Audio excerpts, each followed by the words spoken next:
କ'ଣ ଆଣିଛ? ଚିକେନ ଯାହା ସେ କଳମୁଣ୍ଡ ଧରିକି କ'ଣ ପଳେଇ ଯାଉଛ? ତେଲ ମସଲା ମସଲି କ'ଣ ଆଣିଛ ପୁରା? ହଁ ସବୁ ଆଜି ଚିକେନ ମସଲା ତେଲ ଗରମ ମସଲା ଲଙ୍କା ଗୁଣ୍ଡ ଆଉ କ'ଣ ଆଣିଛ? ଚିକେନ ଚିକେନ କିଲେ ତମ ବାପାଙ୍କ ଇଚ୍ଛା ଆଜି ପୂରଣ ହେଲା ବହୁତ ଦିନ ପରେ ଆଉ। ବାପା କ'ଣ ଭାରି ଖୁସି ଜଣା ପଡ଼ୁଛ? ପୁଅ ଚିକେନ ଆଣିଛି ବୋଲି କାହା ଡିମାଣ୍ଡରେ ଆଇଛି? ବାହାରିଲା ଚିକେନ। ବାପା କ'ଣ ଆଣିବି? ଆଚ୍ଛା ମତେ କହିଲେ ବାପା କ'ଣ ବାପା ଇ କିଲୋ ଚିକେନ ହବ?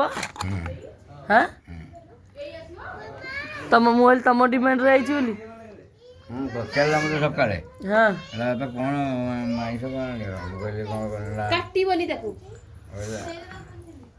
ଚିକେନ ତାହେଲେ ଆଜି ତମର ଗୋଟେ ଚିକେନ ଝୋଳରେ ନାଇଁ କି?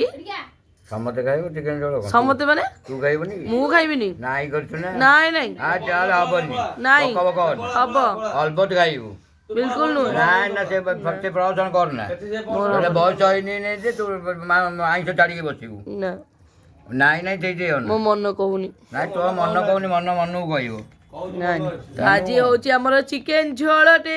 ସମସ୍ତେ ଖାଇବ ସମସ୍ତେ ଖାଇବ ଏ ଦେଖୁନ ସକାଳୁ ସକାଳୁ ତା ମୁଣ୍ଡ କୁଣ୍ଡେଇଲା। ସେ ପାଠ ପଢୁଥିଲା ତାକୁ ନେଇକି ତାର ମୁଣ୍ଡ କୁଣ୍ଡେଇଲା। ସକାଳୁ ସମସ୍ତେ ଖାଇବ ଖାଲି ଉଙ୍କୁଣି କେମିତି କାଢିବ ଆଉ। ବୟସ ହଉ 50-55 ବୟସ ହଉ ଛାଡ଼ି ଦେବୁ ହଁ ଆଉ ଏଇନେ କ'ଣ ଛାଡ଼ି ଦେବୁ ଆଇଁଷ ଦେହ ଖରାପ ହେଇଯିବ ଦେହ ଖରାପ ତ ହଉଛି ଆଉ। ଆମର ତ ନ ଖାଇଲେ ହବନି ହଉ କର।